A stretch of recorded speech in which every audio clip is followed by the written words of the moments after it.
उत्तर प्रदेश विधानसभा का शीतकालीन सत्र चल रहा है और इस बीच में कल एक सनसनीखेज खबर आई है राजनीतिक गलियारे से।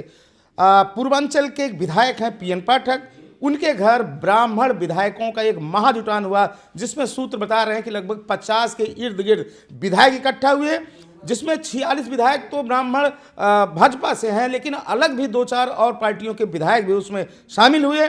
और क्या कुछ इस मामले में आगे कहानी बन रही है, क्या कुछ सियासत तेज हो रही है, इसके लिए बातचीत करने के लिए हमारे साथ वरिष्ठ पत्रकार अजीत पटेल जी मौजूद हैं। अजीत पटेल जी, कुछ समय पहले मुख्यमंत्री का बयान आया था कि किसी भी तरीके की राजनीतिक रैलियां जिसमें खासतौर से जाति का जिक्र हो, जातीय सम्मेलन पर रोक लगाई जाए, लेकिन देखा गया कि इसी साल में 11 अगस्त को क्षत्रिय विधायकों का भी एक महाजुटान हुआ, हालांकि उसको शाहभोज नाम दिया गया था। और अब जबकि विधानसभा सत्र चल रहा है, कल शाम को पीएन पाठक विधायक के यहाँ तमाम सारे ब्राह्मण एकजुट हुए और उन्होंने कागज पे दस्तावेज को साइन वगैरह भी किया है। क्या कुछ दर्शा रहा है ये राजनीति, ये जो जात की राजनीति है उत्तर प्रदेश में किस तरफ जा रही है? और ध्यान दीजिएगा कि पंचायत चुनाव का बिगुल बज चुका है, 2027 का विधानसभा चुनाव सामने है।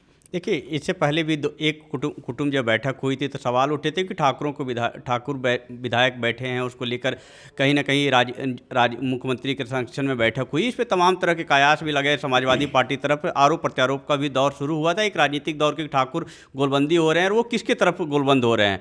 क्योंकि लगातार लोकसभा चुनाव में जिस तरह ठाकुरों ने एक कहीं ना कहीं विरोध के सर उठाए थे, करनी सेना ने उठाए थे, आगरा में जिस तरह से घटनाएँ हुई थी, समाजवादी पार्टी सांसदों का विरोध हुआ था, उसके बाद एकजुट हुए थे लोग कि ठाकुर एक गोलबंदी हुए थे कि बीजेपी के विरोध में वोट करना है, और लगातार इसको लेकर एक बैठक हुई थी। फिर इस तरह के कयास लगाए जाते कि एक जातीय संघर्ष का दौर, जिस तरह योगी आदित्यनाथ ने रैलियों को बंद करने का कार्य किया था कि सार्वजनिक तौर पे रैलियां नहीं होगी, उसके बाद एक ग्रुप बैठक होना चालू हुआ जो विधायकों की बैठक। ये जनता से कनेक्ट नहीं है, लेकिन जनता के नुमाइंदे हैं, इसलिए इस बैठक के कई मायने निकाले जा सकते हैं। और अब ब्राह्मण के शाहभोज के नाम पे जो बैठक हो रही है, कहीं ना कहीं दबाव, एक प्रेशर की राजनीति फिर से उठाई जा रही है। जी, एक और बात आपके यहाँ पूछना चाहेंगे। पिछले कुछ समय से राजनीतिक हलकों में, आम जनमानस में भी एक बात बड़ी तेजी से आई थी कि ब्राह्मणों में भारतीय जनता पार्टी खासतौर से राज्य सरकार के प्रति आक्रोश है। अधिकारी उनकी सुन नहीं रहे हैं, विधायक भी उनकी नहीं सुन रहे हैं, और भी तमाम सारी सत्ता उनको नहीं सुन रही है।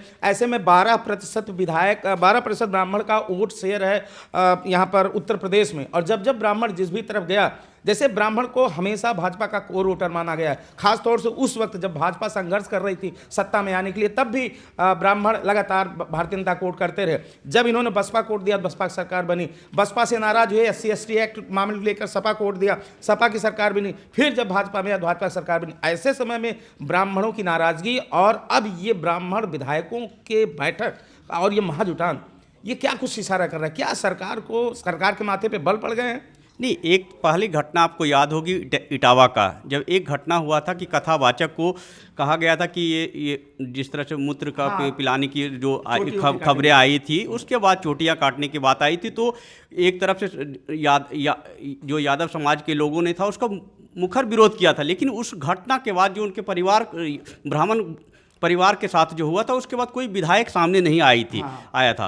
तो सोशल मीडिया पे पोस्ट हुई पड़ी, फिर इसके लेकर ब्राह्मणों में बहुत विरोध था। दूसरी घटना आप देवरिया का याद कीजिए। देवरिया में एक कांड हुआ था जिसको लेकर के सलमनी त्रिपाठी ने आगे आया था। उसके बाद सवाल उठे थे बहुत सारे कि जब ब्राह्मण समाज के लोगों के साथ कुछ होता है तो कोई आवाज़ नहीं उठाता है। क्या उसी के दृष्टिकोण में ये विधायक आगे बढ़ रहे हैं क्या? ये भी सवाल होगा। हाँ, एक और बात, आप जब घटना कर रहे हैं वहाँ पर अखिलेश यादव के क्षेत्र की, तो उसके बाद यादव परिवार को बुला के लखनऊ में समाजवादी पार्टी मुखिया ने सम्मानित भी किया था। और इस पर ब्राह्मण एकता मंच एक और साथ में एक परशुराम सेना ने इस पे बाकायदा सोशल मीडिया पोस्ट करके बोला था कि इतने विधायकों के ऊपर लानत हम भेजते हैं कि एक भी शब्द नहीं फूटा है।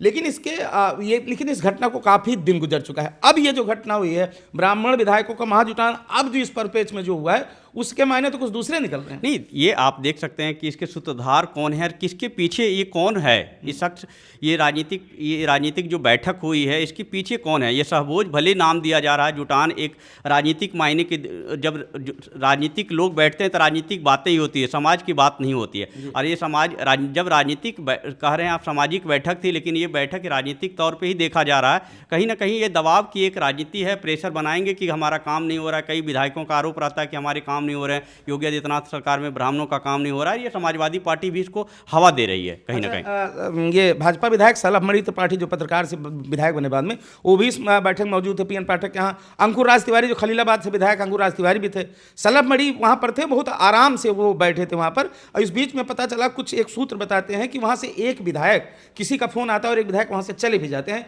जो पिछली बार भी एक बैठक हुई तो उसमें से भी एक विधायक ऐसे चले गए। नहीं, कई सूत्र ऐसे बता रहे हैं कि अधिकारियों को जो काम नहीं हो रहे हैं ना, उसको लेकर बैठक थी। लेकिन अब धीरे धीरे ये छन के आएगी कि आगे क्या बातें हुई नहीं हुई, वो अभी बाहर आना बाकी है। लेकिन ये बैठक, इससे पहले भी एक कुर्मी समाज की बैठक हुई थी, कई विधायक उसमें बैठक हुए थे, क्योंकि लगातार कुर्मी समाज के लोगों का भी यही हो रहा है कि बैठक हमारे काम नहीं हो रहे हैं, अधिकारियों पे लगातार सवाल उठ रहे हैं। और ये बैठक जितने भी हो रहे हैं वो राजनीतिक बैठक अब धीरे धीरे जैसे जैसे पंचायत चुनाव, विधानसभा का चुनाव सत्र आ रहे हैं, और अभी आने वाले दिनों में और समाज के लोगों की विधायकों की बैठक होगी, और ये राजनीतिक रंग फिर जातीय रंग में ही स्वरूप में दिखेगा आपको। एक बहुत चुभता प्रश्न आपसे करूंगा, ये जो ब्राह्मण विधायकों का महाजुटान हुआ है, इसके पीछे कोई सूत्रधार तो नहीं? ये देखिए, अभी तो ये खबरें छक के नहीं आई है। अभी आया है कि जो एक विधायक ने बुलाया था, उस लिट्टी चोखा का आनंद लिया गया। लेकिन लिट्टी चोखा में जितने सामान मिलाए जाते हैं, तरह तरह की चीज़, छौंके लगाए जाते हैं ना, उस छौंक से निकल कर क्या बाहर आता है राजनीतिक तौर पे, ये अभी देखना बाकी है।